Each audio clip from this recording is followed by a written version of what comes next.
A young dark-haired girl with large, surprised, amber-colored eyes sat on a bed, surrounded by a small group of people. The tired man, apparently a doctor, sighed heavily and said that she had lost her memory. The girl didn't know these people gathered around her, and this place didn't look like Korea at all, so fear mixed with genuine bewilderment was growing inside her. Suddenly, the last thing she remembered before she found herself here crashed into her head. Then, without suspecting anything, she crossed the road, looking at the screen of her smartphone and not noticing anything around her. Then, suddenly, there was the roar of an engine. The headlights of a truck blinded her before she felt a powerful impact. And then the world went dark. However, now her body was completely fine, which meant that due to the fact that she was hit by a truck, she was reborn in another world. It seems that now she will have to live in this place. On the street, she was met by the cheerful laughter of the maids. The girl walked past them sedately, proudly alone. One of the maids was holding a basket full of washed laundry. Suddenly, a strong wind blew, quickly picking up the linen and throwing one of the scarves straight into the girl's face. Noticing this, the maids immediately stopped laughing and stared at her in horror, as if awaiting a verdict. They immediately rushed to bow and apologize, trembling with fear. The girl, taking the scarf from her face, smiled radiantly and gently calmed the frightened maids. They looked at each other in bewilderment. Turning back to her, they, almost in tears, expressed surprise that their mistress Elle treated them with such respect and asked her to behave in a way that she was comfortable with. Ignoring their pleas and focusing only on the name that was now hers, she wondered why Elle's name sounded so familiar. Finally remembering, she cried out in surprise, frightening the maids even more. Elle, whose full name was Yahello Randmaiken, was one of the characters in Romfant's Love Blooms in the Desert. Despite the simple plot, the girl really enjoyed reading this book because of the author's amazing style. And now she has entered the body of the character in this book. Now everything fell into place, and it became clear why the maids were panicky afraid of her. Elle had always been cruel and ruthless towards those she didn't like. It's no wonder no one liked her. Even her parents weren't particularly interested in her. In the book, Yahello Randmaiken was definitely the villain, a vain character who thought she would naturally become queen. But when the king fell in love with the main character, Yahello immediately began to pursue her and even tried to poison her so that she would disappear once and for all. The girl sighed and said out loud that, whatever the case, Yahello was not such a terrible villain. The maids looked at each other in bewilderment, wondering if their mistress was really okay, especially since she was getting married soon. Intrigued, Elle moved closer to them, asking what kind of wedding they were talking about. They fearfully explain that in 3 days she must marry the second prince of the Ren Empire. Stunned by this news, Elle screams, not understanding how she can suddenly become a married woman. In the book, the Empire of Renes was mentioned when the war began, but the state was not particularly notable and eventually failed and fell apart. Because of this situation with the country, she had to get married. Although the second prince was not even mentioned in the book, he would not inherit the throne, so Elle, at the wedding altar, nervously wondered if she should have married him in such a hurry in the dead of night. And there were no guests. Even the emperor did not come to his son's wedding. She looked at the prince with alarm, wondering if he really was ugly since he didn't show his face. Even though it was a forced marriage, I would have liked the prince to at least be handsome. After the ceremony is over, the princess is taken to her new room, and she is pleased to note its beauty and decoration. A smiling maid named Laurie said that she would prepare a place for her to sleep. However, Elle refused, saying that she would do everything herself because she felt sorry for the maids, who were accustomed to cruel treatment. She wondered where that man was now. It was such a shame to leave the bride all alone on the first night, and apparently he was marrying against his will. Elle asked Larry when the prince would arrive, to which she shuddered.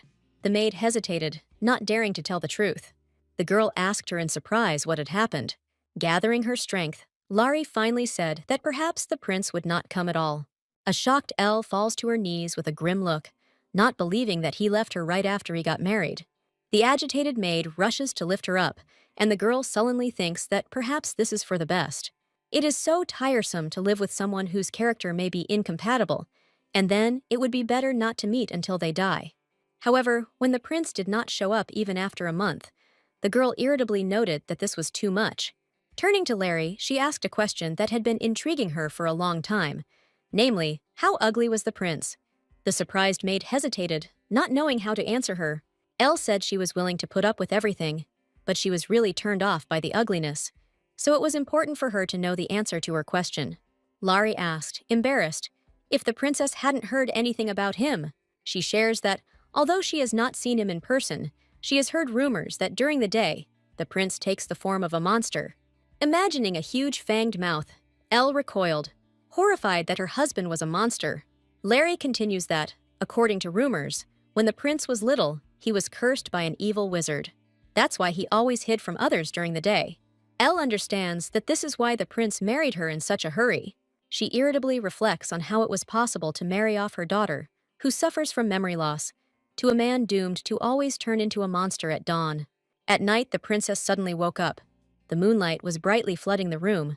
It was still too early to get up, and Elle sat up in bed, rubbing her eyes tiredly. She thoughtfully directed her gaze out the window, watching the night landscape unfold before her, and realizing that a month had already passed since she had entered the book. So then she did die after all. Thinking about this, she clutched the blanket in excitement, wondering if she would ever be able to return to her homeworld. Elle quietly left her room, wrapping herself in a shawl, her head still unable to comprehend what had happened to her. But she decided to first learn more about this place. Walking through the night garden, silvered by the moon, the girl suddenly realized that she had gone too far. Her gaze was met by a stunningly beautiful body of water, washing over towering smooth rocks. She couldn't help but wonder if this was really still the imperial palace. There were no guards around, and only a lone fluffy dog lay peacefully at the roots of a tree. Noticing her, Elle screamed in surprise, frightening the dog, who instantly woke up from his sleep. He bared his teeth angrily at her, letting out a warning growl. Realizing it was just a dog, Elle breathed a sigh of relief. However, there was something strange in the dog's behavior. Although he growled threateningly, it didn't look like he was going to attack and bite her. The girl spoke to him kindly, saying that she would not touch him. At these words, the dog instantly relaxed and lay back down in his place, lazily closing his eyes. The sight of a calm dog was soothing, and because of this special atmosphere, the princess suddenly felt lethargic. She woke up when the sun had already risen high above the horizon.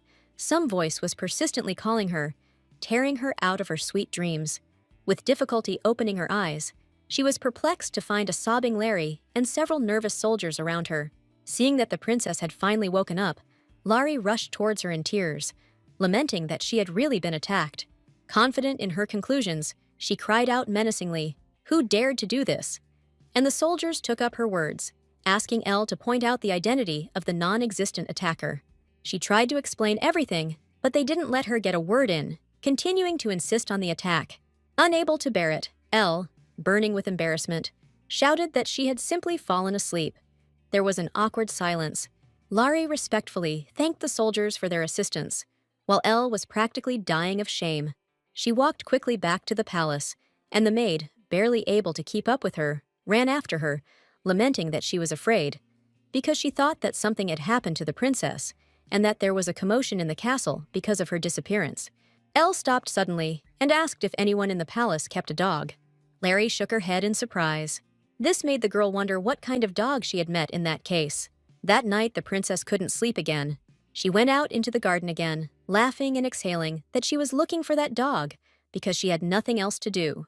It was strange that Laurie said she had never seen dogs here, and Elle wondered if it could have been a dog from another palace. Her feet carried her to the same pond as the previous night, and there on the shore, she suddenly saw someone's silhouette. Surprised, she asked the stranger who he was. When he silently turned to face her, Elle recognized him as her husband. The man remained sullenly silent. The girl thought that she didn't even know his name. She turned to him again, but he, without listening to her, quickly rushed away. Elle looked after him with confusion, wondering what that was all about. The next day, the princess kept wondering why her husband ran away so abruptly as soon as he saw her. Sighing, she concluded that perhaps he was used to avoiding people because of the curse of turning into a monster during the day. But either way, she didn't care about her husband. Suddenly, her eyes widened as she saw a familiar sight. In the cool shade of the spreading trees, a fluffy snow-white dog snored sweetly. Elle immediately squatted down in front of her, looking happily at the animal. Amber eyes glowed with admiration. Giving in to a fleeting desire, she reached out to stroke the shiny fur. The dog, sensing movement above his body, suddenly opened his eyes. The girl immediately recoiled with a scream, looking in horror at the awakened beast. He, just like last time, growled deep in his throat. Elle, with a hint of guilt in her voice, carefully said that she wouldn't touch him. Suddenly, Larry's shout was heard from behind. The dog happily peeked out from behind the girl's body, looking at the maid without any threat. Larry said in surprise that indeed, as the lady had said, there was a dog here, to which Elle asked how it could have gotten here. The maid suggested that it might have been Mr. Shirth's dog, and Elle asked again, puzzled. Larry awkwardly said that Short was the prince's name. Reacting indifferently to this information, Elle offered to take the dog to the castle. It was impossible to just leave her on the street, especially since this dog was lonely. There was no one around at all, and this reminded the girl very much of her own situation.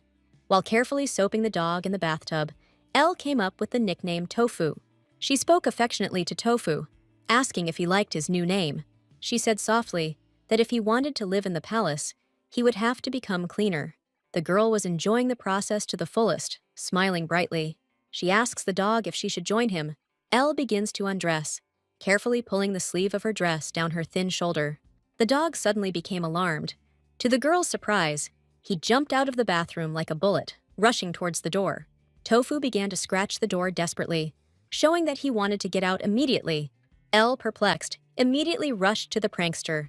Hearing a loud scraping sound, Larry, determined to protect Mrs., rushed inside, and the dog, taking advantage of the opportunity, quickly slipped into the room.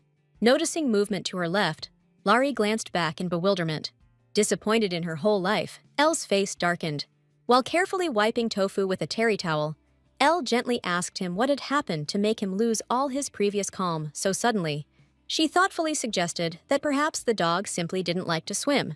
Suddenly, the girl sneezes with all her might. A worried Larry wonders if she has caught a cold. Elle waves her hand that she's fine, but then she sneezes loudly again. Larry sternly put the girl to bed, and she, lying in bed, thinks about how inconvenient it is here due to the lack of modern hospitals. Suddenly, she hears Tofu's faint barking somewhere nearby. The dog looked at her sadly, whining quietly. The princess tries to calm him down, saying that it was not because of him that she fell ill. She patted the bed next to her, inviting Tofu to sleep with her. He jumped up happily, landing right on top of her. They fell asleep hugging each other. The last thing the girl thought about before falling asleep was that she really liked feeling the warmth of someone alive next to her. As the rays of the dawn sun penetrated the room through the window, Elle lazily opened her eyes. Something strange appeared before her still-blurred vision. Finally opening her eyes, she saw a handsome, fair-haired man lying there, peacefully sleeping at her side. She widened her eyes in shock, hanging there for a couple of seconds. Slowly, the realization dawned on her that a half-naked, unfamiliar man was sleeping next to her, and she had absolutely no idea who he was or how he had ended up there. He too began to wake up, slowly opening his eyes. Shifting his gaze, he met the eyes of the shocked girl. The man was dumbfounded, and his gaze showed noticeable anxiety. Coming out of his stupor, he immediately jumped out of bed. The stranger quickly rushed from the spot, ignoring Elle's cries of protest, thinking only about how to quickly escape. The girl's head was completely empty after such a morning adventure. However, then followed a deafening female scream about a pervert. Elle was walking through the garden with Tofu when an excited Larry ran up to her. She asked worriedly about the morning incident with the pervert, to which the princess assured the maid that everything was fine. Elle was concerned about the lack of security nearby and wondered what might be the reason for it. After all, it was an empire. It couldn't be that they didn't have enough budget. She asked Larry who was in charge of the palace budget. She gently patted Tofu on the head and listened to the maid's reply that the chamberlain must be doing this. Elle had never seen this chamberlain before, and the maid was quick to answer. The thing was that Larry had been here relatively recently, so she couldn't give an exact answer. And in fact, before Liella's arrival, the servants weren't having the best time. Elle smirked skeptically, asking if Larry had ever thought that she would quarrel with the chamberlain, to which she nervously replied that she never thought that Liella was evil. The princess assured that there was no need to panic so much, and that she just wanted to meet with the chamberlain. Tofu suddenly whined, and Elle worriedly asked him what was wrong. She asked if he was really so dissatisfied with the chamberlain. She stared at the dog, not understanding what was wrong with him. The girl continued to throw out options of what Tofu could be worried about, but he remained silent, looking at her attentively. There is one last possible option left. When she mentioned the pervert, the dog barked affirmatively.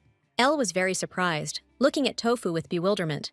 She repeated her words again, and the dog growled menacingly. His whole appearance showed that he was ready to protect her at any cost. The girl couldn't resist and hugged Tofu, melting from such care from the dog. Her emotion was interrupted by the thought that the Chamberlain was probably not very busy, and she would need to find him and talk to him.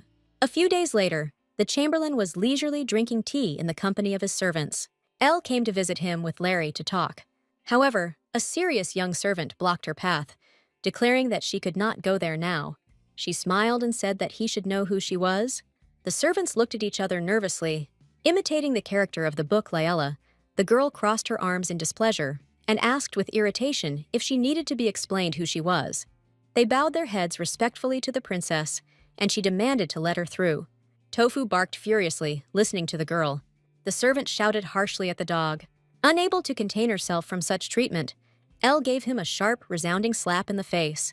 The second servant, Larry and Tofu, who did not expect such a development of events, stared at them in shock, not believing their eyes. The enraged Ella paid no attention to them, scolding the servant for speaking so carelessly to her dog. While the second servant helps the humiliated man to stand up, the girl reflects on how this would be unacceptable in Korea. Before this, when she was in the kingdom of Sahad for a few days, all the maids there helped her. Here, Larry did everything alone. Be that as it may, Tofu was much more valuable to her than all these servants. She was surprised by her own thoughts. But then she looked at the dog. Gently patting him on the top of his head, she realized that she simply couldn't help but like such a cutie. Suddenly, the girl remembered something. Neither Larry nor Tofu were originally in the book, and the fact that Yahello married a representative of the Ren Empire was already radically different from the story.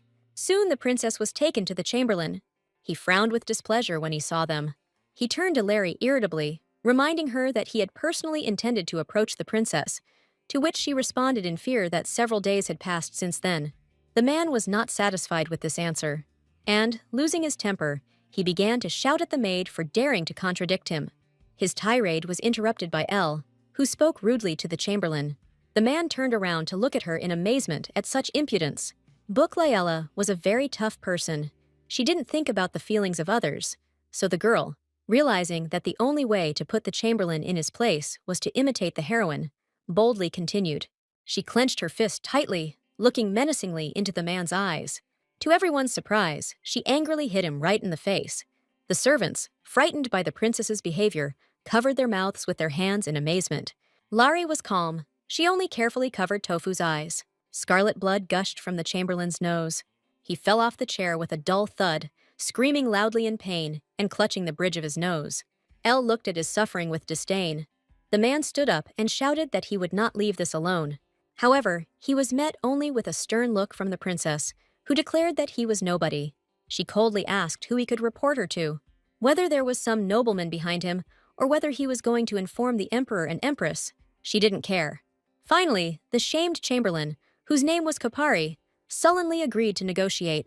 Yahello asked without emotion if it was right for him to manage the palace budget. Before Kapari could answer, the girl demanded that he transfer the rights to this to her, stunning the man.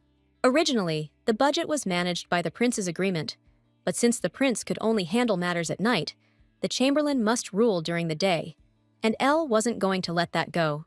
The Chamberlain nervously asked her if she was good at calculating expenses. She coldly answered the question with a question, asking if women in the empire did not study mathematics. She continued indifferently that she had been taught this in the kingdom since early childhood. The man irritably asked her to prove her abilities. He promised that if she proved herself capable, he would hand over the budget management rights to her. However, this was not enough for the girl. Kapari lived in the best palace, and Elle demanded to switch places with her if she won. Being sure that the girl would not cope with difficult tasks, he said that then she would have to try very hard. With a grin, he began asking her simple arithmetic problems, to which the girl gave the correct answers with a bored look. The Chamberlain was completely horrified that she answered everything so easily. The girl, who had expected something much more complicated, thought that he was probably making fun of her, because she could decide something like that while lying in bed. Slamming his fist on the table, Kapari shouted in dismay that the princess couldn't possibly be that good at math, only to feel a sharp pain as Tofu fiercely grabbed his leg. He tried to throw the dog off without much success, yelping in pain, and Elle watched this picture with satisfaction. With his leg bandaged, the Chamberlain sat sullenly on the bed, thinking hard. How could he hand over the power he had sought for so long to a princess from another country? A memory comes to mind of how, after his loss, he declared that no matter what, he could not leave the palace. But the girl easily replied that if he did not mind living with her under the same roof, then he could stay. A dog growled angrily nearby, defending its owner. Clenching his hand into a fist, Kopari made a furious decision to kill this bastard. He orders the maid to keep an eye on everything the princess does from now on. At the same time, Elle falls onto her new bed with relief, and a joyful Tofu jumps on it after her. The girl enthusiastically asks the dog if he likes the new room, and he barks affirmatively. Now that the princess was out of that dirty palace, she felt her depression was gone. Larry was genuinely happy for her mistress, smiling good-naturedly. She noted that Elle became much happier after Tofu appeared. Yahello yawns tiredly. Today has left her pretty tired. Before falling asleep, she asks Larry not to leave if she is suddenly asked to leave her for another palace, and says that she will protect her and Tofu. The next day, Elle is sorting through reports in her new office. The latest report attracts particular attention. The girl asks Larry what she has been eating all this time. Lost in thought, the maid lists everything Elle ate. The princess shows her a report stating that 1,000,000 gold pieces were spent on food and 300,000 on maintaining the property, and asks why food is so expensive and who spends the money on maintaining the property. Larry replies that Kopari was the one doing all this, and Elle sighs heavily, realizing that there is corruption involved. Suddenly, she hears strange sounds and looks away in confusion. Tofu, instantly jumping up from his place, barked menacingly, looking intently ahead. He rushed from his place to the door, and the hostess hurried after him. As she left the room, she saw him attack the frightened maid, continuing to growl loudly. There was real horror in the poor girl's eyes. Elle asked menacingly if Kopari had sent her to follow her. The maid bowed her head to her and introduced herself as Lena, saying that she was simply cleaning the main palace. But Yahello remained adamant, coldly asking why she was hanging around here in that case and not in the hall. With a frightening look, the girl orders her to leave and tell Kopari not to pull any more stupid tricks. She watches with satisfaction as Lena hurries away. Suddenly, she notices Tofu's happy face, and her expression instantly changes. She happily hugs him, praising him for his immediate reaction. She continues to be touched and say how handsome and smart Tofu is, and then tries to kiss him, but the dog pushes her away with his paws. Elle wonders if he doesn't like kissing. The next morning, the girl does not find the dog next to her, and in fear, begins to search. She didn't know where he always went at night, but in the morning, he always returned at the same time. But today, this did not happen. Larry said that she searched the entire corridor, but the dog was nowhere to be found. Elle was noticeably nervous, worried about the loss of her beloved dog. Larry tried to calm the lady down, suggesting that he had gone out for a walk. However, Elle was worried that Kopari might have done something to him. Larry was horrified by this suggestion. Yahello was haunted by the way the Chamberlain had looked at him the day before. Despite the power Kopari has in the palace, he still wouldn't dare be rude to the princess. But that wouldn't work with a dog. After all, in this world, dogs were treated like unnecessary trash. She wanted to go to Kopari right away and see if Tofu was there. But if he wasn't there, that would only make the situation worse. Having collected her thoughts, with eyes burning with fury, she asked Larry to go to the Chamberlain and tell him that she was not interested in all these aristocratic games, and if something happened to Tofu, he would be in trouble. Then she asked if Larry knew where she could meet the prince. The maid replied that even the Chamberlain did not know the answer to this question. She nervously explains that the nanny used to take care of the prince, but then she was falsely accused and thrown out of the palace, and no one knew anything about the prince anymore. Before the prince was cursed, the nanny was the only one who was close to him.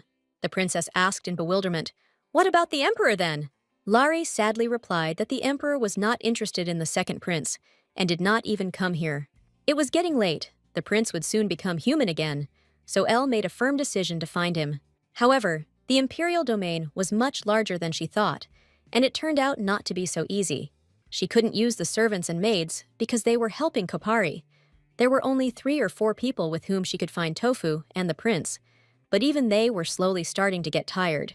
Eventually, the girl resigned herself and invited the maids to return. Lari was surprised by Laela's proposal and asked what about the prince and Tofu. To this, the princess declared that this would not do, and she would ask the duke for help.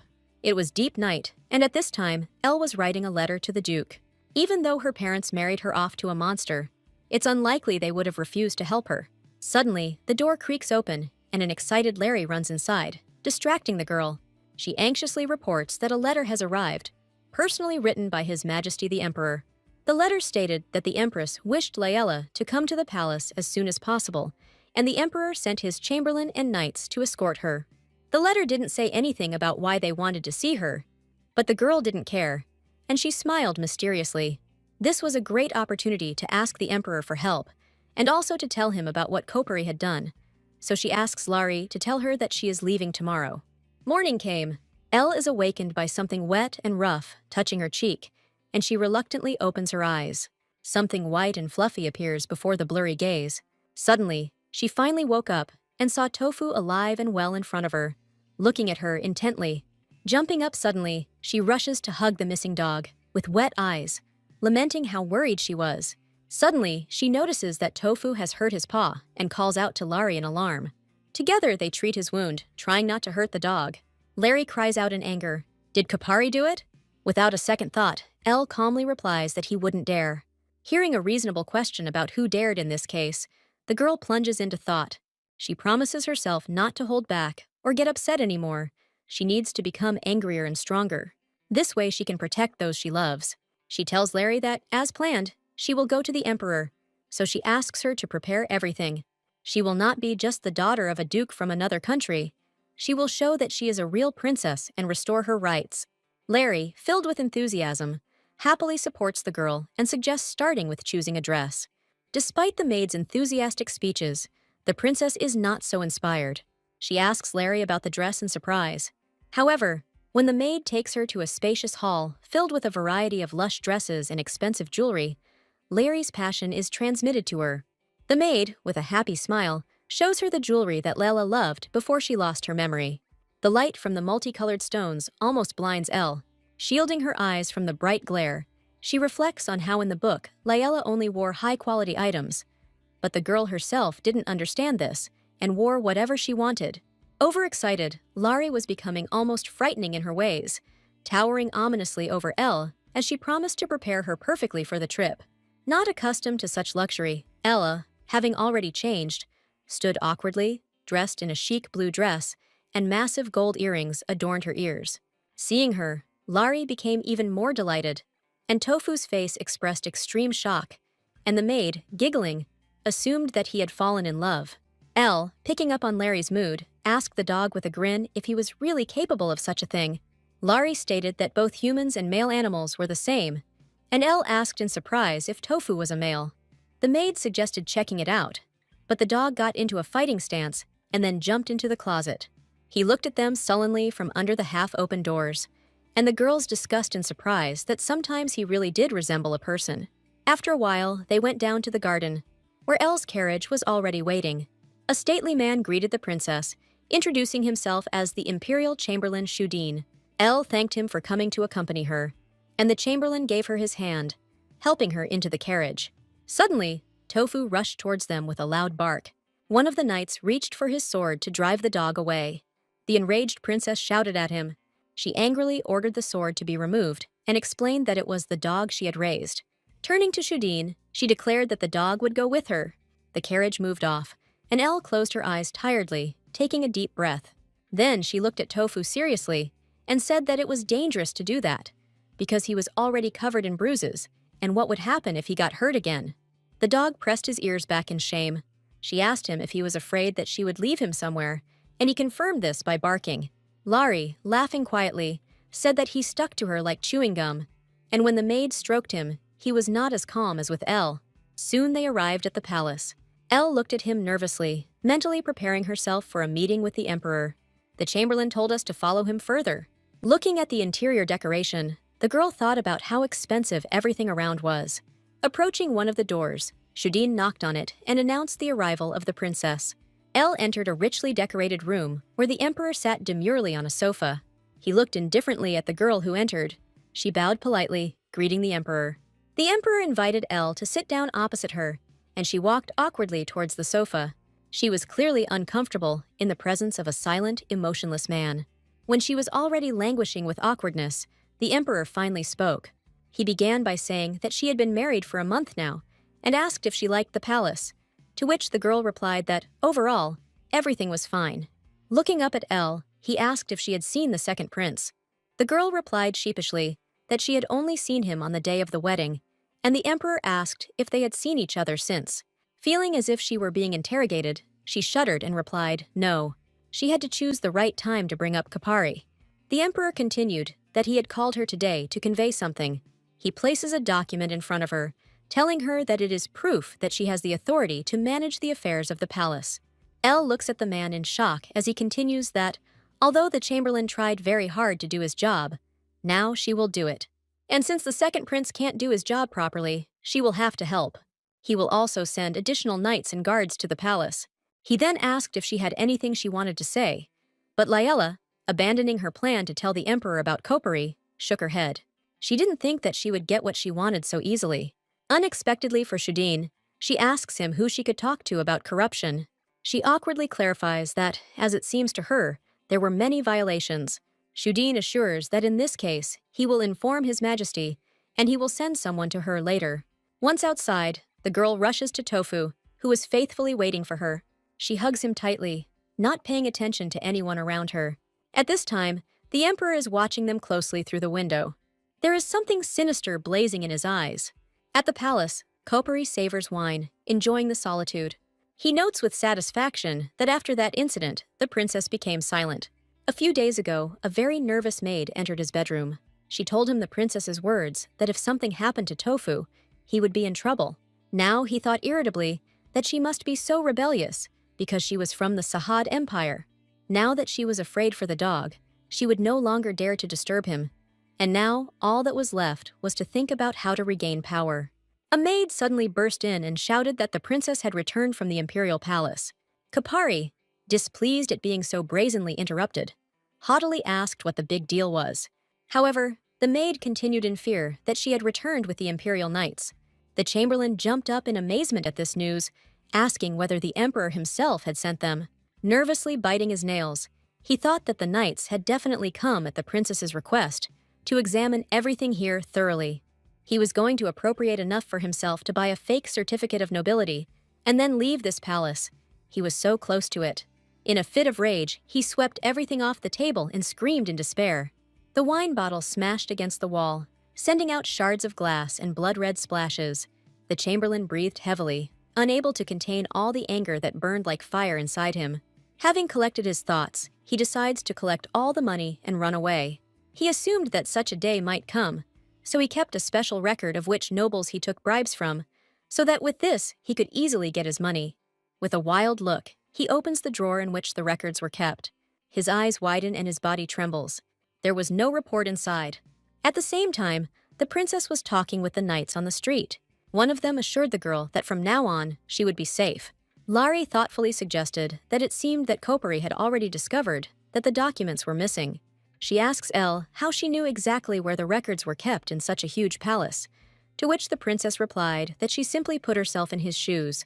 If it were her, she wouldn't allow something so precious to her to be kept too far away. Therefore, one must find such a place without worrying about it raising suspicions if it is found. As the sun set behind the horizon, giving way to a silvery moon in the sky, Tofu peered at his reflection in the clear surface of the water.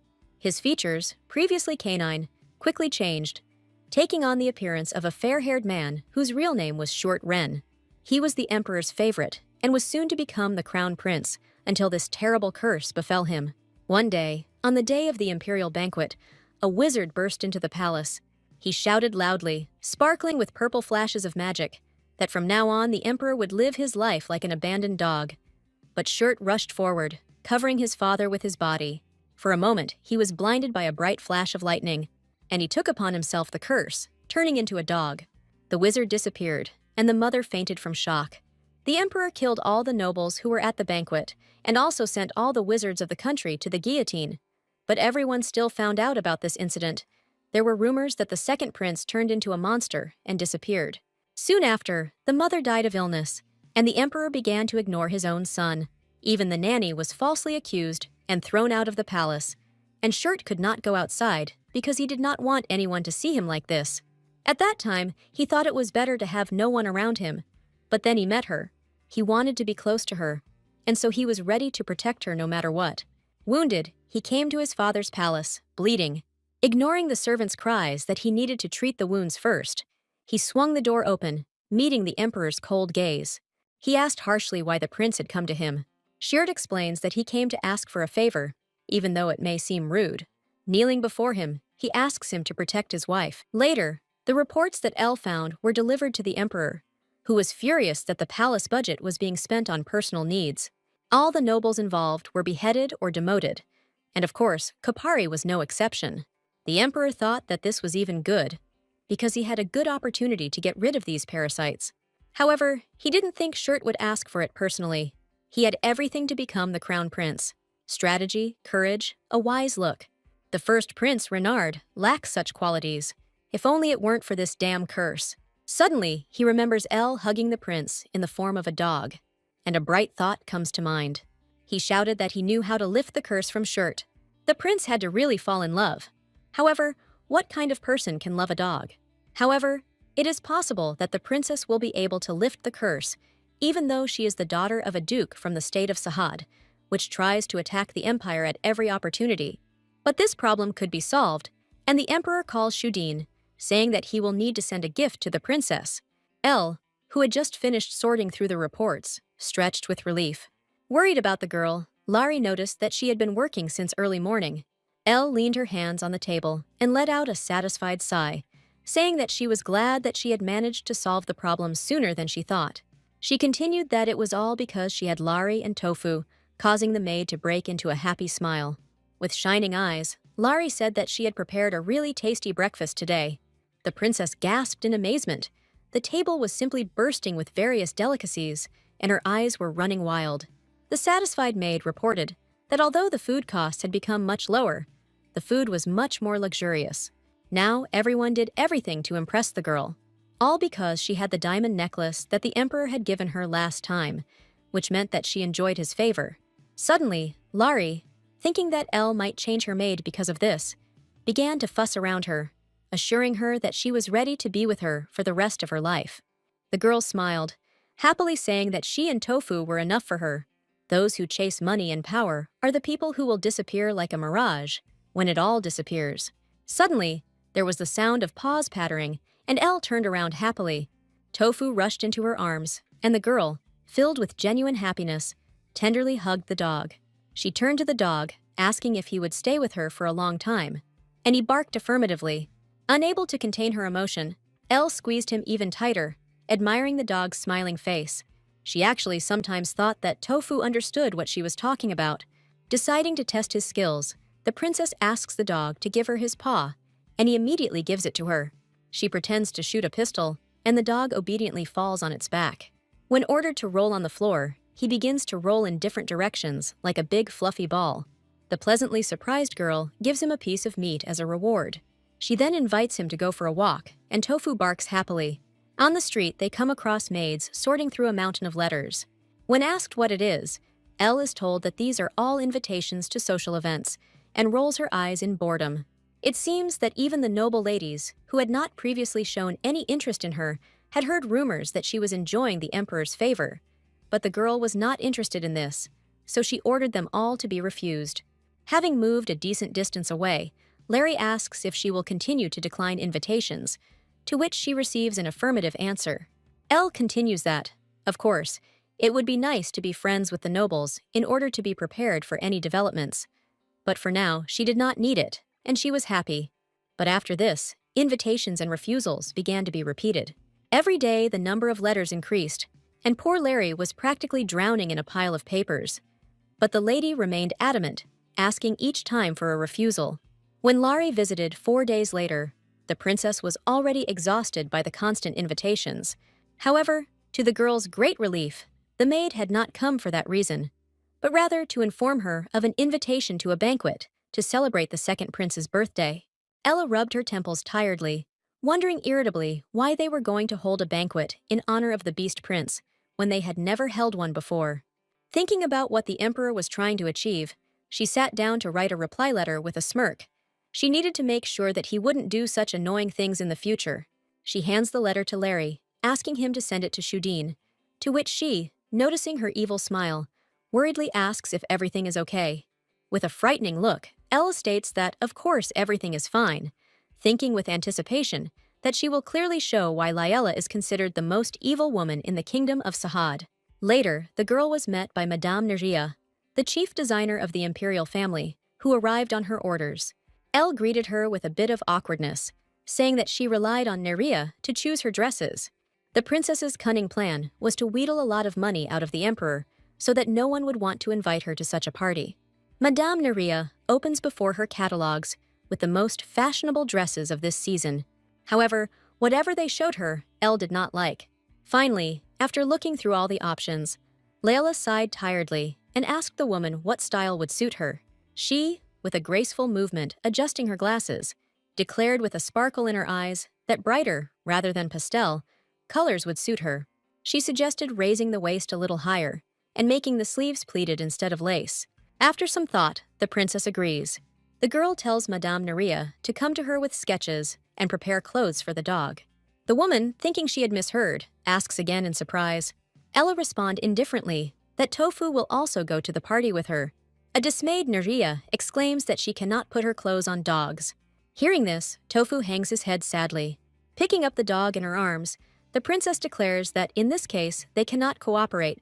Madame Neria, unwilling to agree to such conditions, bowed respectfully and said goodbye to the girl. Elle angrily asks Laurie to find another designer who will make clothes for the dog, but she, thinking, says that most likely it will be difficult to do because everyone hates dogs. The princess, completely disillusioned with this world, sadly hugged Tofu to herself. She wondered how one could not love this sweet and good dog, because he was so loyal that no human could compare to him. The next day, Madame Neria returns with the news that she has changed her mind and will sew clothes for the dog. When asked why she changed her mind, the woman replied that it was the emperor's order. Elle asks again in bewilderment, not understanding why His Majesty needs this. She looks back at Tofu in surprise. With a heavy sigh, Madame Neria got straight to the point, reporting that since there were still 3 months until the banquet, she would have time to sew about 4 dresses. The girl agrees to the chosen design and tells the woman to make sure the fabric is of the highest quality and to also prepare 10 outfits, including clothes for the dog. Madame Neria indignantly notes that she has other orders, so her schedule is very tight. Ella remains adamant, promising to pay 5 times more if the woman changes her schedule. But Neria counters that she has a very trusting relationship with her clients and cannot do that. The girl ups the ante, saying that she will pay 10 times more in that case, but the woman continues to hesitate. Finally, Elle names a sum 15 times larger and offers to secure her as their permanent designer. Surrendering to such pressure, the woman agrees. The princess's face instantly brightened, and she, smiling radiantly, said that the imperial family would pay her. In her mind, she calculated how much it would all cost, and she was still planning to choose some jewelry for herself, and that would probably be enough to make the emperor grab his head. And so, the good-natured man was already showing her the jewelry that would suit the princess. Elle's gaze fell on a beautiful, shiny ring. The man at this time showed a richly decorated necklace, saying that it was the most expensive thing they had. Suddenly, Tofu rushed towards him, snatching the necklace from the shocked man's hands with his mouth. The jewelry fell to the floor with a clatter, and shards of stones scattered across the floor. Realizing that all the jewelry was fake, Elle snorted contemptuously and asked threateningly how he dared to palm off a fake on her. He tried to justify himself in fear, but the girl waved her hand at the security guards to escort him out. If a princess came to a party wearing fake jewelry, the noble ladies would immediately notice. Perhaps this man was hired by someone who wanted Elle to be in an awkward situation. It was necessary to find the person who had planned all this.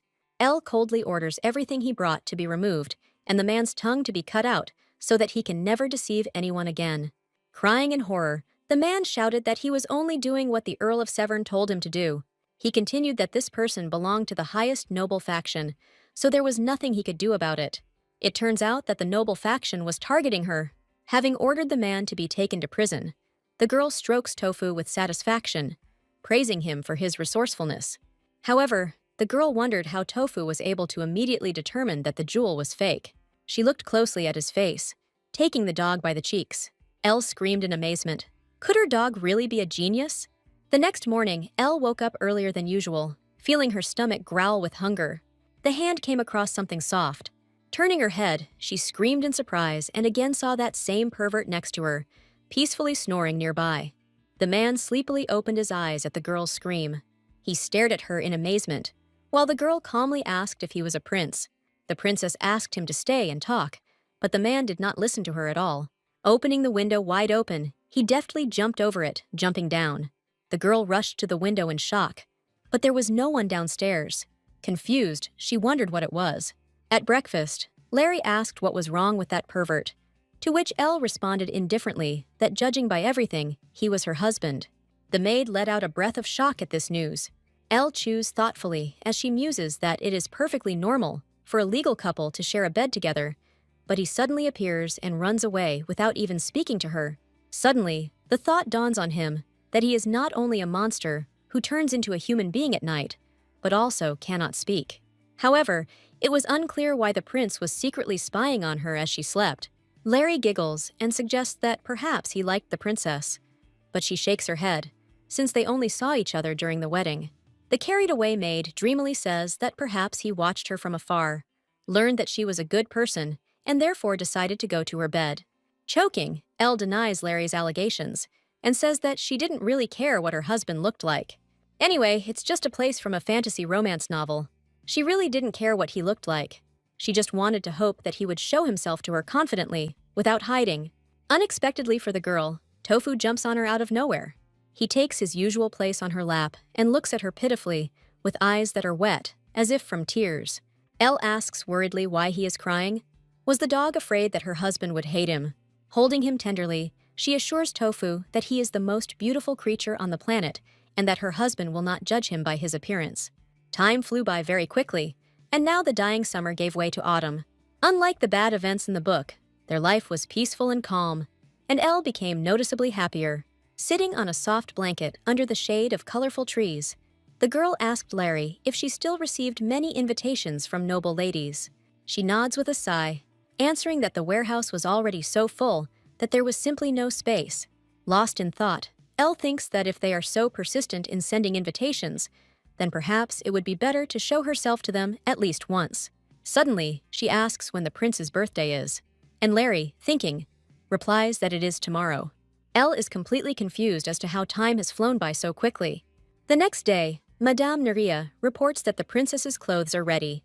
Calling the maid, the woman shows off 3 rich dresses.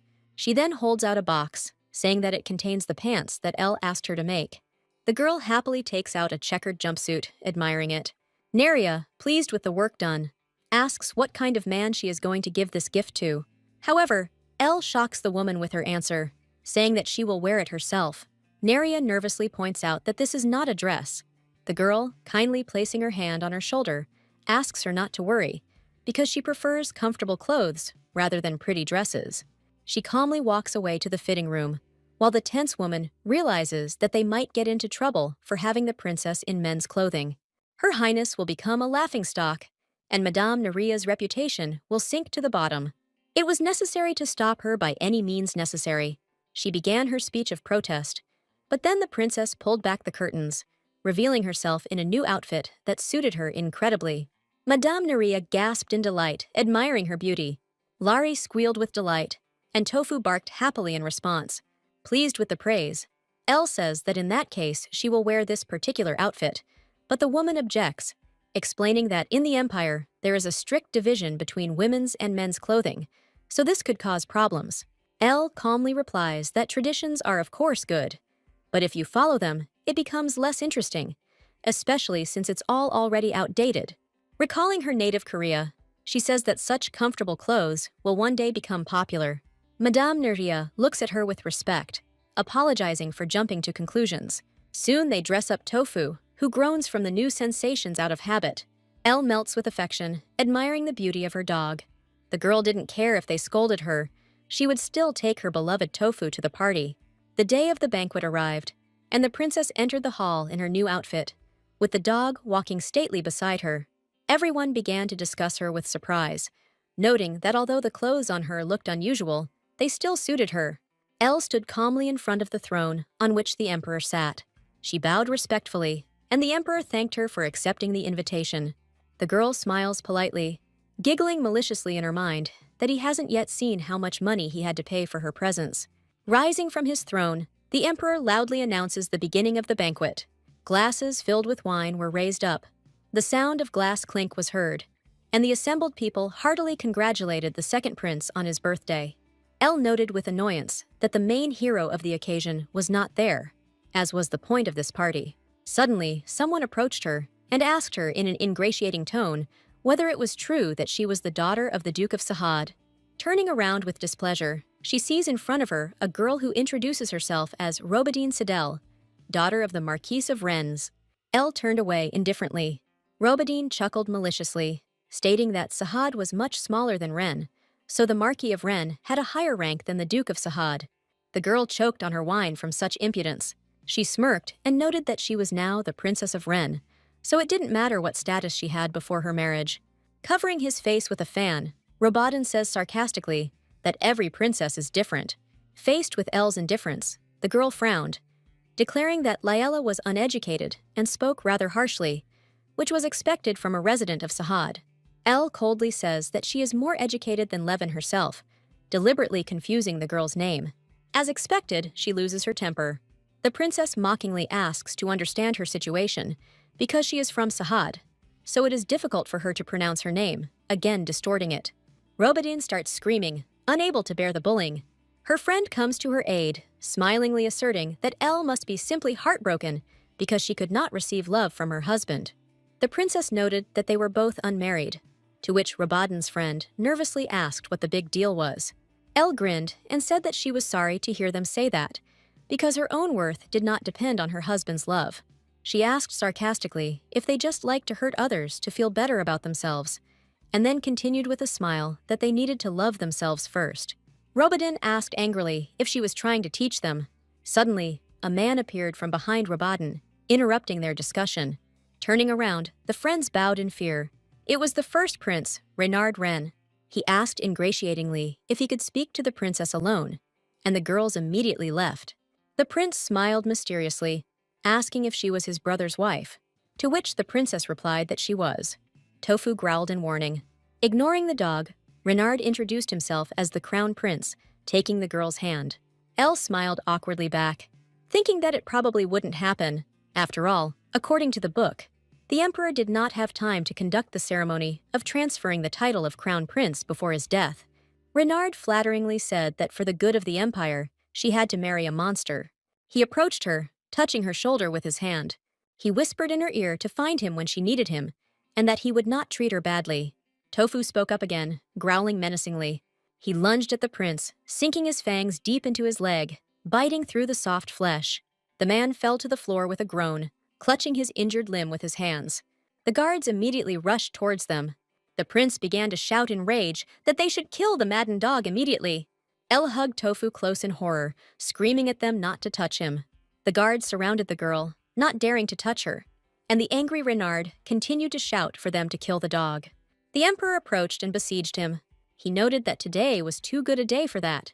The prince tried to object, showing his father the wound. Then, with a grin, he asked if there had been a single happy day since that monster was born, hinting at the second prince. His father looked at him coldly, ordering him to stop being rude. Reynard tried in vain to escape from the hands of the guards who were trying to take him away. The emperor turned his gaze to Elle, who looked back at him awkwardly. She hoped for his leniency, but he gave a strict order to throw the dog, which dared to bite a member of the imperial family, into prison. With despair in her eyes, Elle tried to defend Tofu, screaming that he didn't do it on purpose. She called out to Tofu in pain as he was locked inside the cramped cage, and he barked sadly back at her. The princess threw herself at the emperor's feet in tears, begging him not to do this to Tofu, since Reynard had been the first to say nasty things to her, and he had only stood up for her. However, the emperor remained adamant. Elle said sadly that everyone deserves to live. The emperor cast a cold glance at her. Without listening to the girl any longer, He turned around and ordered her to return to the palace. He added at the end that he would not kill the dog, because this dog was special. Broken Elle did not understand what the emperor's phrase about the dog being special meant. She tried in vain to understand what he meant. Several days had passed since the princess had returned to the palace, and she wanted nothing more than to lie on her bed and stare at one point, and even Larry, who brought her food, could not cheer her up. She asked her in a detached manner to leave the food and go away. The maid was also worried about the whole situation. Elle looked out the window longingly and thought about Tofu. If you think about it, there really was something strange about him. Also in the book, everyone who harmed the imperial family was beheaded, and His Majesty said that he would not kill the dog, because it was special. Tofu was very smart, and he was also too picky about food, which gave the impression that he had been abandoned by some nobles. Moreover, the emperor then ordered Madame Nerea to agree to the princess's conditions regarding clothing for the dog. All these oddities led to only one hypothesis, that the prince was not a monster at all, but Tofu. Elle jumped out of bed, amazed by her own guess. She excitedly called Larry to her. She asked her what the second prince's name was, and the maid replied in surprise that his name was Short Wren. Elle then asked if she could find out who was with the prince on the day he was cursed. Later, having found out everything, Larry reported that everyone who was with him that day was already dead. A small number of nobles and servants could attend that banquet. It was said that only the emperor, his wife, and Shurt himself remained alive. The head maid told her about this, but this information was secret, so Larry was not supposed to talk about it. Elle thought about how carefully everything had been thought out. Suddenly, a thought struck her, and the girl asked if she could ask the head maid for a list of the nobles present. Larry replied guiltily that as far as she understood, the maid didn't even want to hear about it. Elle nodded in disappointment, realizing that even though it would be dangerous, she would have to figure it out herself. If the events match the book, then a war will definitely start here. And if Tofu really is a prince, then things will only get more complicated. Short was a member of the imperial family. He could not ignore his people. The princess won't be able to leave Tofu on the battlefield. So if Tofu was a prince, then she wouldn't be able to stay away from the war, which meant she had to be stopped somehow. But first, she needed to find out whether the list of nobles who were present at that moment had been preserved. And only then would she be able to develop the next points of the plan. Elle had managed to steal a pass to the document warehouse and was now tensely hiding behind the bookshelves, wondering how she would be able to find what she needed in such a huge area. Suddenly, someone called out to her from behind. Turning around, she saw a servant in front of her, asking what brought her here, and the girl nervously replied that she just needed to check something. The servant bowed his head respectfully and informed her that she could not enter here unless she was a third-level civil servant. The girl spoke quickly, saying that she liked that the place was properly guarded, and in that case she would leave right away.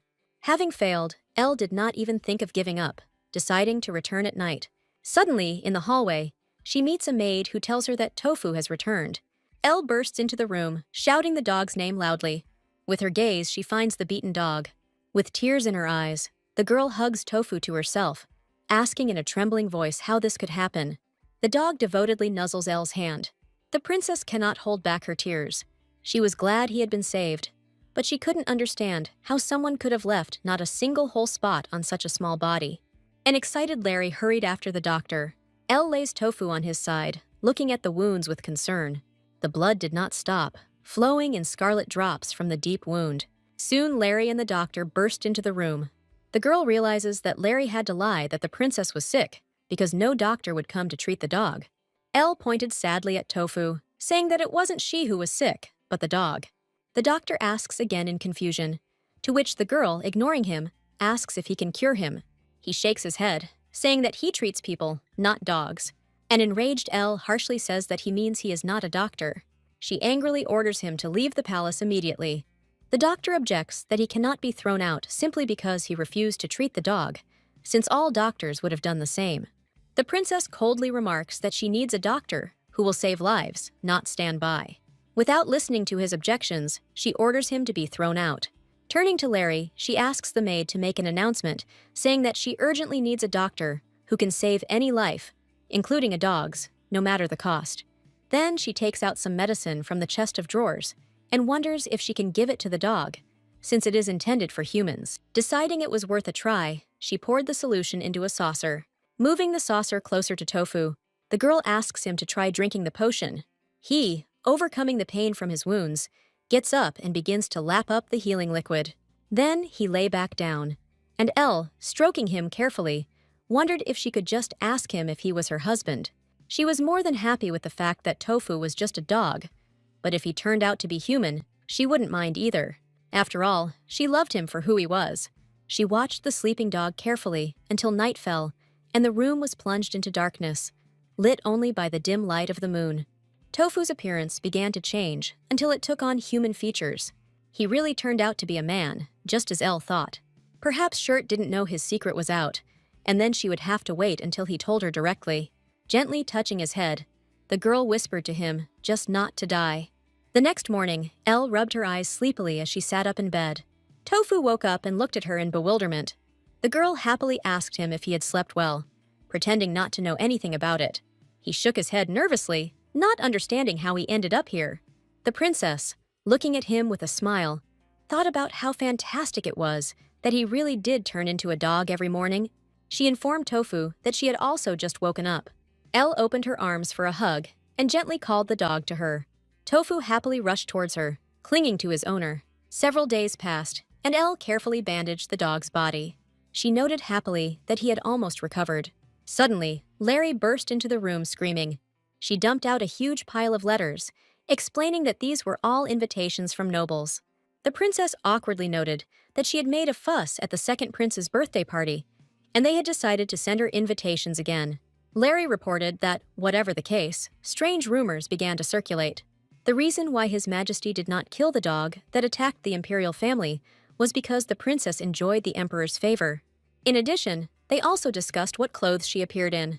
It looks like these outfits are going to become popular now. Elle had no plans to attend the parties anyway, so she asked Larry to take care of the invitations, as always. Suddenly, Tofu growled menacingly, and the girl turned towards him in surprise. He looked tensely towards the window, behind the curtains of which some shadow was hidden. The dog barked at the top of his voice. Alarmed, Elle pulled back the curtains and discovered a fluffy cat sitting on the windowsill. Tofu continued to bark furiously, and the girl, not paying attention, said admiringly how cute he was. The dog stopped short, looking at the girl in surprise. She continued to be touched, calling the cat to her. The cat slapped her hand away with her paw in displeasure, but Elle continued to admire her, finding even her arrogance charming. The princess, waving her hands excitedly, asked Larry if cats were also treated with contempt here, and the maid, sighing, replied that they were, and nothing could be done about it. Tofu watched all this sullenly. Larry, giggling cheerfully, said that it seemed the dog was jealous. He just looked at her angrily and turned away with feigned arrogance. Elle laughed happily. Kneeling down in front of the dog, she assured him that he was even cuter than the cat. A rainy night came, and the girl decided that now that she knew that Tofu was the second prince, she could not allow him to live his life like this. She needed to reveal the truth in a way that would not hurt Shurth in any way, and there was only one way to do it. She and her companions stopped in front of a dilapidated house in which a dim light was burning. This was the building of the most famous information guild. Inside, they were met by a man with a scar running across his face, to whom Elle informed that she needed to find one person. With complete indifference on his face, he asked who exactly she was looking for. One of his companions sharply put his sword to his throat, menacingly pointing out that in front of him was a noblewoman, and he should show respect. Elle cut him off, noting that she was fine. She said that she was looking for a commoner who worked as a nanny for the second prince in the imperial palace. She continued that she had been falsely accused and thrown out, and asked that this person be found. Frowning, the man said that this was no ordinary commoner, but the prince's nanny, therefore the price would be quite high. The girl hands him a bag, declaring that she will give him as much money as he wants. Inspired by this scenario, the man promised that in that case, he would find her as quickly as possible. The next day, Elle and Tofu entered the tavern, where they were greeted by a smiling waitress. Noticing that the girl was not alone, the waitress informed her that dogs were not allowed in the premises. The princess explained that she would simply place an order and wait on the open terrace, to which the waitress replied that this was not possible, and the girl asked a reasonable question: why, if the terrace was not indoors? The people sitting around immediately began to whisper. Elle sighed heavily, realizing that strange rumors would circulate again, However, this was even for the best, because now she would be able to raise her popularity to such an extent that simply no one would dare to send her an invitation. Finally sitting down on the terrace, the girl orders 2 of the most expensive cakes and 2 cups of black tea, one of which was for tofu, so it needed to be allowed to cool. People around were amazed to hear that all this was so expensive that common people could not even dream of such a thing. Elle calmly said that she would pay 10 times more and would also pay for all the guests, so if anyone didn't like something, they could just tell her. The waitress nervously ran to fulfill the order. Suddenly, a sarcastic voice came from behind Elle. Turning around, she saw Reborn with her friends, who said maliciously that she was very glad to see them again. Elle remembered that it was the rude woman she had met at the banquet. Reborn asked her ingratiatingly if she remembered her, to which the girl replied that she did not remember those who were not important to her. Reborn instantly became distorted with bewilderment and anger. Elle began to tease the girl again, mangling her name, and Reborn pouted with anger boiling up inside. Suddenly, she noticed the princess's dog gobbling up the cake.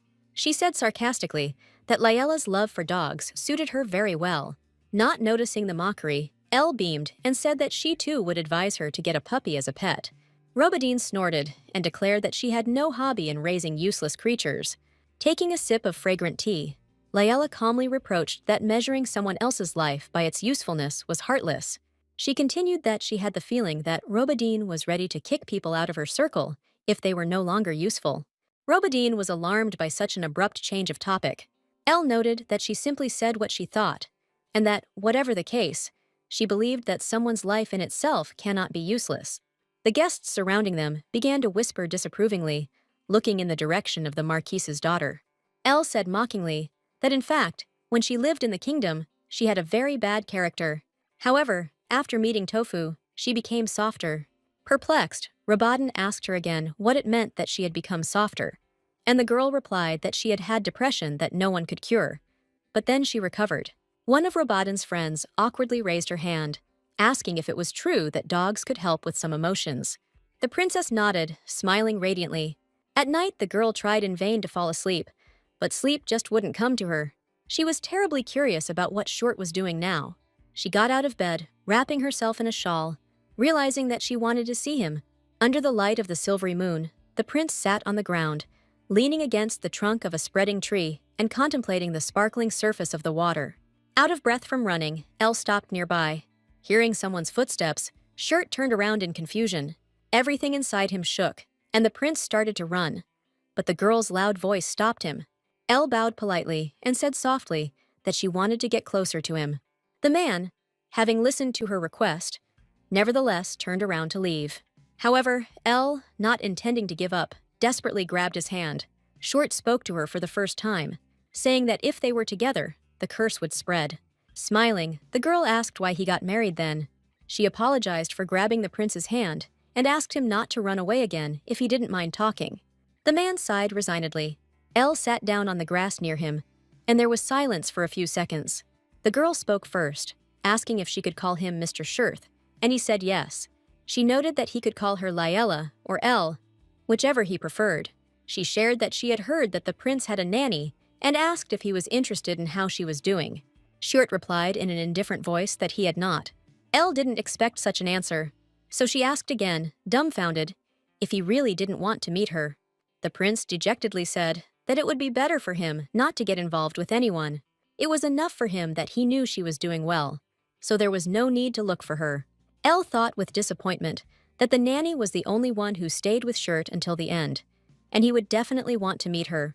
The girl carefully said that she had in fact already made a request to the Information Guild, and if she found out her address, she would definitely tell it to him. The prince tried to refuse the offer, but Elle insisted that he might change his mind. Short fell silent, looking down sadly. The dawn sun slowly rose over the horizon, illuminating the earth with its first rays, and the girl stood up, noting how much time had already passed. Turning to the prince, she asked if it was time for them to say goodbye. Short quietly stated that he hadn't really talked to anyone in a long time, so it was difficult for him, to which Elle understandingly replied that if he talked to her more often, then he could get used to it. With a slight blush on his face, the prince carefully asked if she would come to him more often. Smiling broadly, the girl replied that she would come whenever he wished. The prince objected that it was dangerous. When the princess asked him what he meant, the man fell silent again. The girl noted to herself that it was difficult to make the prince speak, while in his dog form he barked at any reason. Finally, Shirt spoke sadly, saying that in that case he would get too used to her. But if he gets used to someone, then that person will leave him over time. When Elle first learned that she was a character in a book, she had a very difficult time, because everything that was in the original world was gone, and everything was unfamiliar to her. But then she had Lari and Tofu, who became dear to her, and she was also afraid that she would lose them, so she understood Schuert's words like no one else. That's why the girl now confidently said that there was no point in worrying about the prince being left alone someday. Besides, he can make sure that she never leaves him. Winking, the princess said that she was not going to leave the man alone. Gently squeezing his hands, she declared that she would try to make the prince get used to it. So she asked him not to be afraid to get used to her. And at that moment, Schuert smiled sincerely for the first time in a long time. They continued to hold hands under the rays of the rising warm sun, warming not only from the outside, but also from the inside. Elle woke up late because she had spent the whole night with Schuert. Apparently, he was tired too, as he was fast asleep next to her in his dog form. Lari, who had entered, anxiously asked if she was sick, because the maid had tried to wake the princess, but she would not wake up. Elle answered awkwardly that it was all about fatigue. Lari reported that she received a letter from the Information Guild. Hearing this, Tofu immediately jumped up and walked up to the girl, looking at the letter. Smiling, the princess realized that Schuerte was still interested in learning about the nanny. She began to open the letter, and the dog tilted his head with interest. Inside was a message that 36-year-old Romani had died in a carriage accident just after leaving the imperial palace. Tofu instantly drooped, staring sadly into space. Larry asked excitedly what was in the letter. Elle swallowed nervously, feeling her stomach twist. Suddenly, Tofu jumped up, and the maid called out to him in confusion, but he didn't pay attention. She suggested that he was ill, and Elle, getting out of bed, said that she would go after him. The nanny was dear to the prince, and he must have been in unbearable pain right now. The girl found Tofu in a remote, quiet place, looking absent-mindedly at the iridescent fountain. Elle sat down carefully next to him, asking him to stay close to her. It is not easy to accept any death, and perhaps the nanny's death was one of the disguised cases of murder after the prince was cursed. Schuert must be one of those who knows the truth better. Tears began to flow from the dog's eyes, and the girl worriedly asked him not to cry. Picking him up in her arms, she offered to tell him something interesting. Laying Tofu on her lap, she began to tell the story of Snow White. She continued to speak soothingly until the dog finally fell asleep. Hugging him tightly, the girl soon passed out herself. She woke up when the sun had already disappeared behind the horizon, and the sky had turned dark blue, and Tofu was no longer nearby. Suddenly, Elle remembered that she had to meet Schuert that night. She ran as fast as she could to their meeting place. The prince sat in his usual place, looking into the distance. He turned to her, greeting the girl with a slight smile. Noticing how the girl's breath was out of control, he asks in surprise if she ran, and she replies that she did, because she thought the man was waiting for her. She squeezes his hand tightly. Schuerte's cheeks instantly flushed scarlet at the girl's touch. Seeing this, Elle worriedly asks what happened. The man points at her hand, embarrassed. The girl quickly removes her hand and apologizes, saying that she completely forgot herself. She muses that when the prince turns into Tofu, he doesn't mind being touched. It seems like she needs to touch him more often to get him used to it. She suddenly gives him the command to give her hand, and he obediently does so, forgetting that he is not in the form of Tofu now. When it finally dawns on him, he suddenly stops short and looks at his own limb in amazement. Elle laughs cheerfully, noting how obedient the prince is. The same one, completely confused and embarrassed, pulls his hand away and looks away. However, Elle intercepts her, offering to hold hands just for today if he doesn't like it. Schuert is completely embarrassed, but agrees to the proposal. The girl decides that she needs to talk about something good for his sake. The prince suddenly asks to tell about that old story, meaning the one that the girl told him in the form of Tofu, and immediately stops short. The man immediately tries to justify himself by making up a story about how he accidentally overheard them while passing by. The girl, giggling in her mind at how sweetly he justifies himself, strokes his hair and asks him what point he has listened to. He answers, and Elle continues the story, immersing the prince in the world of a fairy tale. They lie together on the moonlit ground, talking. Suddenly, Elle asks why the prince doesn't call her by name. Shurth sheepishly explains that he feels like if he calls the girl by her name, there will be no turning back. Because then, he will want to call her by name over and over again.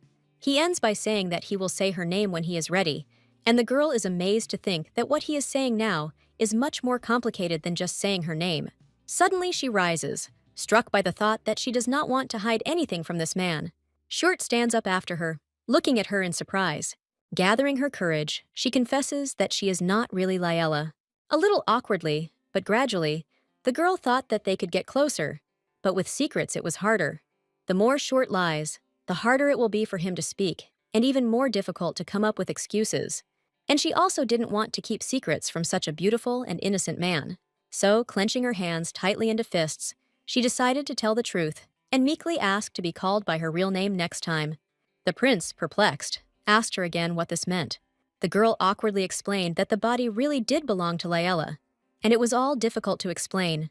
She asked him directly if he believed in the transmigration of souls. After all, in fact, she was a person from another world, but then suddenly found herself in this world and in another body. The girl sincerely wanted Short to believe her. The prince asked where her real body was then. However, she herself did not know the answer to this question, whether she was alive in that world or not. She never really thought about it seriously, and in fact, there was a chance that, despite being hit by a truck at high speed, she was still alive. However, if not, then her parents probably had a hard time coming to terms with their daughter's death. Suddenly, Short asked if she would ever be able to return to her world. Looking at him with longing, Elle replied that she couldn't know that either. She said that she was actually in complete denial at the beginning, so she became depressed and wanted to die. But strangely enough, she began to get used to all this. She had Lari, who became more valuable to her than just a maid, and Tofu, who brought happiness into her life. And now, including Short, she had 3 people who were valuable to her.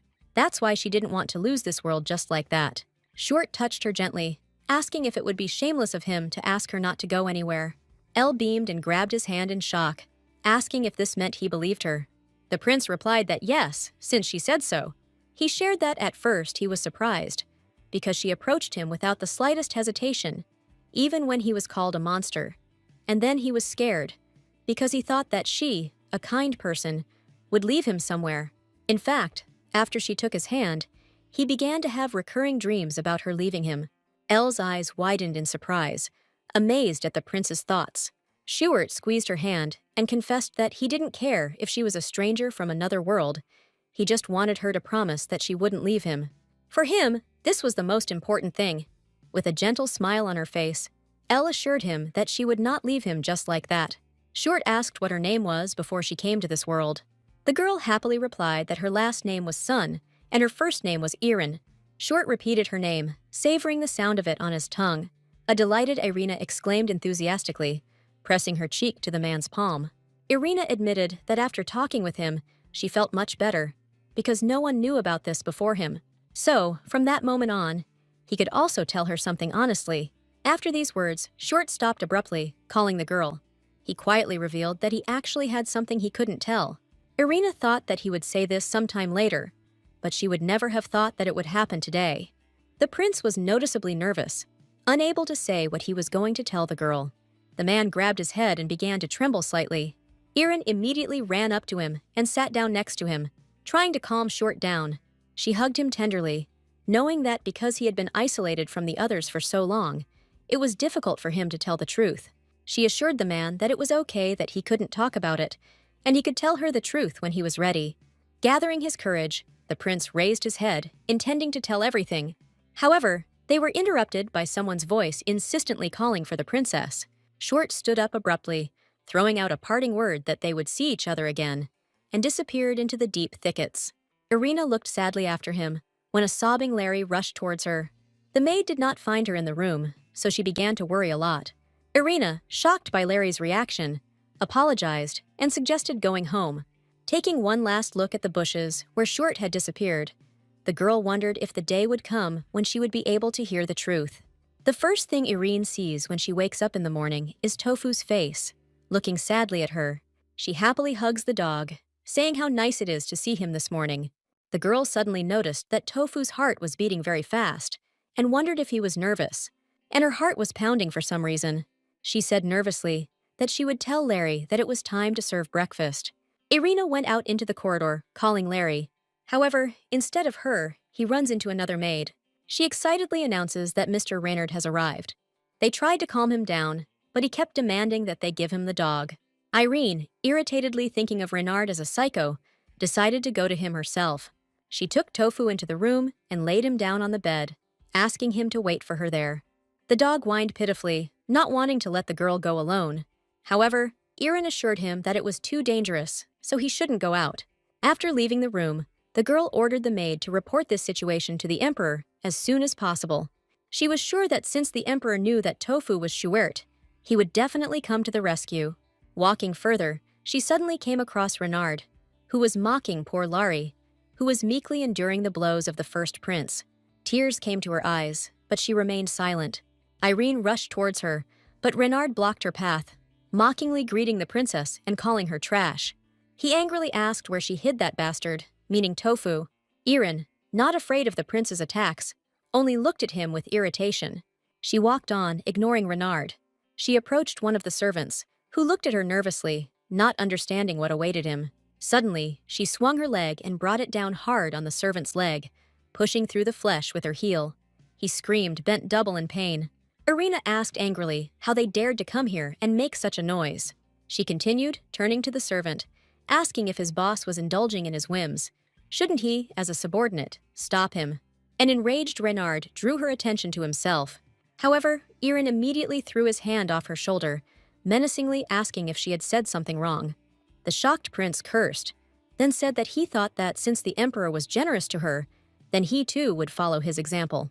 The princess angrily told him not to even think about it and noted that swearing was impolite. He asked her again, amazed. Others might have tolerated the prince's insults, but Irene was not going to, so she declared that he had understood everything correctly. Outraged by being addressed informally, Renard roared. To this, the princess calmly replied that despite the fact that he was a prince, he had to observe the basic principles of etiquette.